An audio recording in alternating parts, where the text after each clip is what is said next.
So tingnan natin yung odo niya. Iniwan na dito mga boss. Tingnan nyo ba? Okay. Kakamayin natin. Yan. Binuksan namin. So nakikita sino naglinis nito? Dahil mga boss, isang paalala ulit. Wag lang puro gamit.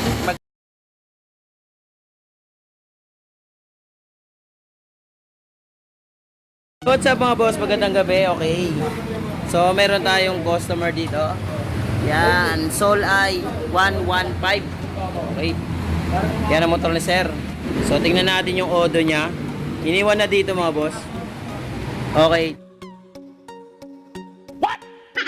Okay, 31,516. So ito mga boss, papakita ko sa inyo.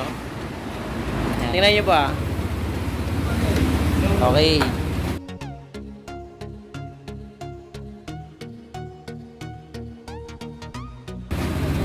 Yan. Kakamayin natin. Yan.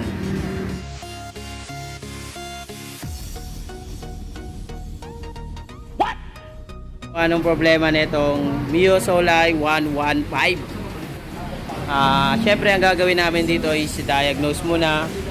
Then titingnan natin kung ano yung iba pang problema. Pero pinaka major problema nito ay eto, tingnan mo ha.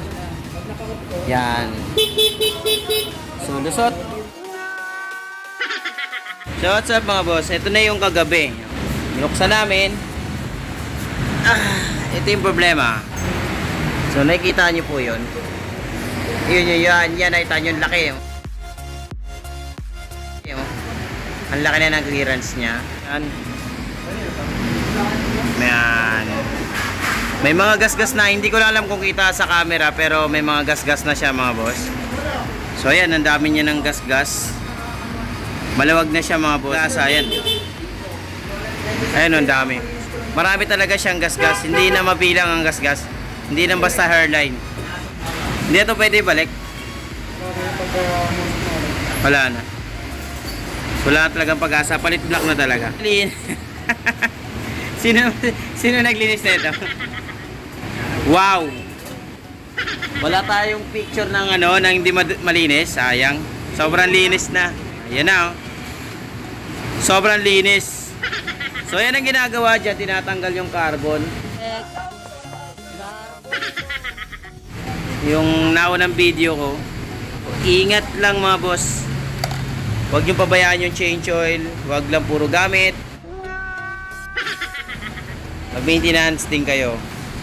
So ito, papalitan natin ng bagong black Mio Solai 115. Nasa 3,000 nagre-range yung black na ito. So bukas na natin ito matatapos. Ito yung throttle body niya, nalinis na rin. Yan, nalinis na lahat eh. Black na lang pala talaga ang kulang. Okay. Dahil mga boss, isang paalala ulit. Huwag lang puro gamit. Mag-maintenance din kayo. So habol kayo dito mga boss, hanggang alas 9 na kami dito. Bisita na lang kayo sa shop.